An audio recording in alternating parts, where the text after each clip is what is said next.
আচরণবিধি লঙ্ঘনের বেশ কিছু ক্রাইটেরিয়া আমরা দেখতে পাচ্ছি। এর মধ্যে ফেস্টুন বা ব্যানার একটা অংশ। তো সে জায়গা থেকে ফেস্টুন নিষিদ্ধ করার পরও বিভিন্ন সংগঠন, বিভিন্ন প্যানেল তারা তাদের ফেস্টুন লাগিয়ে রেখেছেন বা লাগাচ্ছেন, এবং আমরা দেখতে পেয়েছি রিক্সা বা ভ্যানেও প্রচার করতে দেখতে পেয়েছি। তো সেই জায়গা থেকে ঢাকা বিশ্ববিদ্যালয়ের প্রশাসন দেখতে পাচ্ছেন না, আমরা দেখতে পাচ্ছি।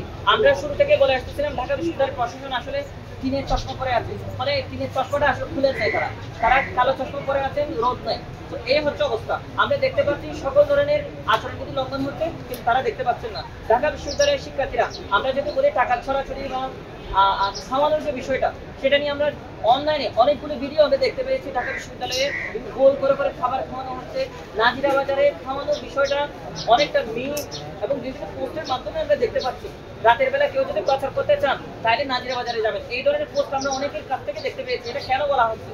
এটা তারা হতাশ হয়ে, ওই প্রার্থীরা হতাশ হয়ে কিন্তু এইসব আলাপ করতেছিলেন।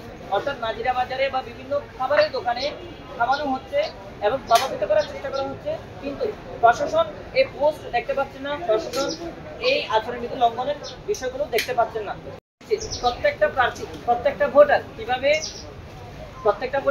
ভোট কেন্দ্রে আসতে পারবে সেই ব্যবস্থাটা করা, এটা নির্বাচন কমিশনের প্রধান দায়িত্ব। আমরা দীর্ঘদিন ধরে বলে আসতেছিলাম, কিন্তু আমরা দেখতে পাচ্ছি তারা বরাবরের মধ্যে আমাদের হতাশ করে চলছে।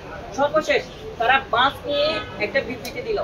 বাস নিয়ে তাদের রোড ম্যাপ কি হবে সেটা নিয়ে আমরা দীর্ঘদিন ধরে বলে আসতেছিলাম, তারা অবশেষে এই রোড ম্যাপটা তারা বললেন। কিন্তু এই রোড ম্যাপ অনুযায়ী ঢাকা বিশ্ববিদ্যালয়ের যারা অনাবাসিক, ঢাকা বিশ্ববিদ্যালয়ের 45% অনাবাসিক শিক্ষার্থী কোনোভাবে ভোট দিতে সক্ষম হবেন না এত অল্প সময়ের মধ্যে। বাস যদি আপনি 3টা পর্যন্ত চালু রাখেন তাইলে সেটা সক্ষম হতে পারে। ঢাকা বিশ্ববিদ্যালয়ের প্রশাসনের উচিত, ঢাকা বিশ্ববিদ্যালয়ের নির্বাচন কমিশনের উচিত শুধুমাত্র নির্বাচনের দিনের জন্য হলেও বাস 3টা পর্যন্ত চালু রাখা, অর্থাৎ বাড়ি থেকে নিয়ে আসা। আমরা দীর্ঘদিন ধরে বলে আসতেছিলাম, আপনি নরসিংদীর, কুমিল্লার, নারায়ণগঞ্জের প্রত্যেকটা শিক্ষার্থীকে নিয়ে আসার জন্য, বাড়ি থেকে নিয়ে আসার জন্য আপনার প্ল্যানটা কি? কিন্তু আমরা দেখতে পেয়েছি তারা প্ল্যান যখন দিচ্ছেন তখন সেটা আমাদেরকে আরো হতাশ করলো, সেটা অন্যান্য দিনের চেয়ে আরো খারাপ পরিস্থিতি। তো সেই জায়গা থেকে আমরা আশা করবো ঢাকা বিশ্ববিদ্যালয়ের প্রশাসনকে আমলে নেবেন। আমরা সর্বোপরি আমরা যেটা বলতে চাই, ঢাকা বিশ্ববিদ্যালয়ের 2019 সালের নির্বাচনে লেভেল প্লেইং ফিল্ড নিয়ে আমরা আলাপ করতাম। ছাত্রদলকে ক্যাম্পাসে ঢুকতে দেয়া বা না দেয়া, প্রার্থীদেরকে বসে যেতে বাধ্য করা বা না করা, আমরা 19 সালে সেটা দেখতে পেয়েছিলাম, কিন্তু এইবার আমরা দেখতে পাচ্ছি না।